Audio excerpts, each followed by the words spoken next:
have you ever wondered what your name means? Like, did you know that the name Abigail means you are the source of your father's joy? Or, if your name happens to be Duncan, your name means that you are a steadfast warrior and you are strong in faith. You see, names can be powerful. And today we are going to hear how God changed someone's name from Jacob to Israel. This didn't only show an outward change, but also an inward one. If you want to find out more, you'll have to wait. Let's stand together and worship.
Do you guys have an eye for detail? I hope so, because today we're playing quick changes. Here our lovely contestants are going to show off their looks and style, and you guys will have 10 seconds to memorize it before they change something. It could be their hair, a sleeve fold, or even their shoelaces. Your challenge is to figure out what has changed within 10 seconds. Are you ready? Let's see our stylish first contestant.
both stylish and challenging. Thanks for playing. We look forward to seeing you next week for another game time.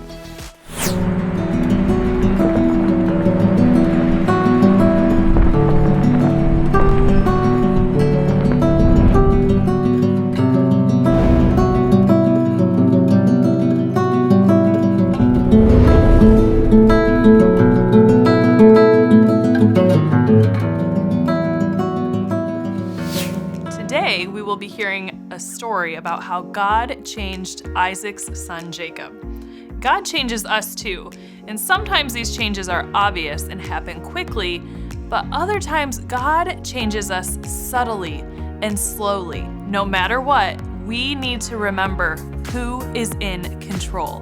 Which reminds me, our big idea for this series is, who is in control of everything? God is in control of everything, in heaven and on earth. Nothing is outside of God's good plan. Now let's hear how God changed Jacob in our story today.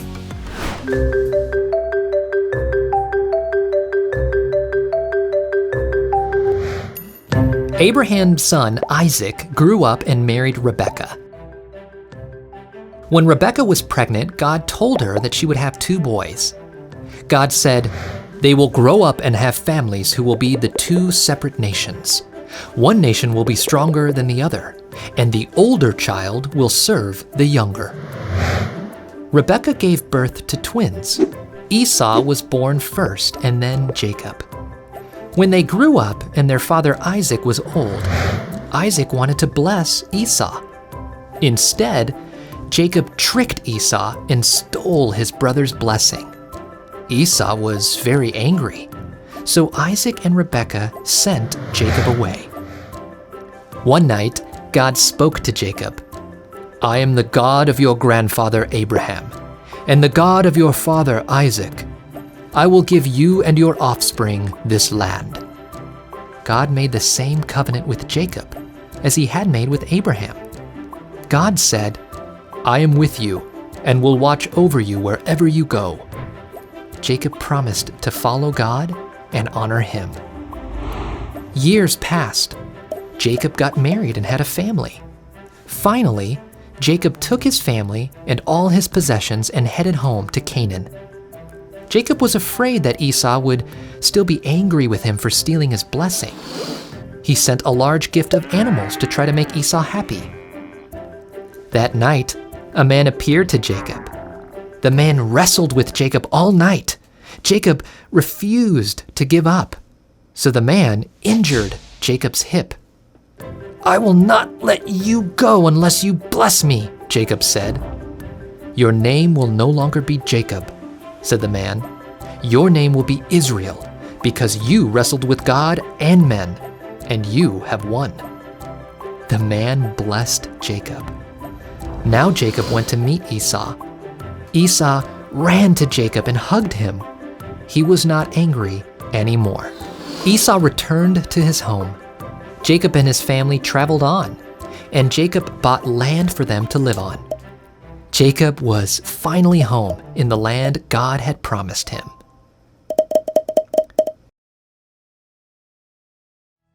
God changed Jacob's life and gave him a new name, Israel. Jesus came that we might have a changed life, forgiven of sin. Jesus' death and resurrection provided sinful people the way to be adopted into God's family. When we trust in Jesus, we also receive a new name, children of God.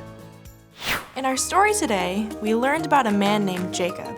Now, I don't know how close you were paying attention, but there are a lot of mess-ups.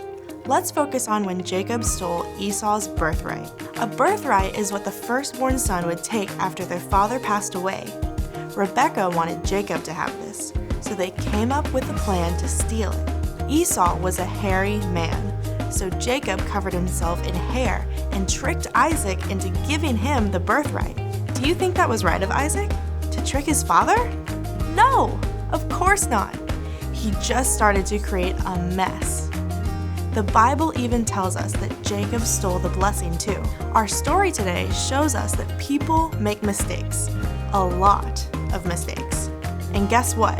These mistakes can end up creating one big mess.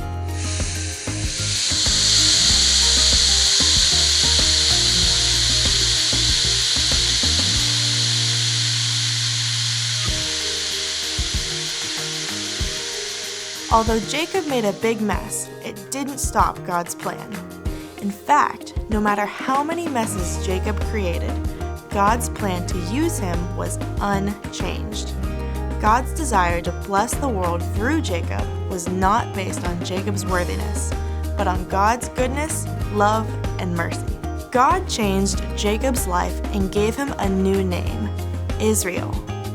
Even after spending most of his life lying, cheating, and stealing. And guess what? Jesus came so that we may have a changed life too. While we shouldn't be trying to make a mess, no matter how big of a mess we create, God can work in our lives to turn everything to His glory and our good. All we have to do is trust in Jesus and accept Him as our one true King. When we do this, He changes us to be more like Him.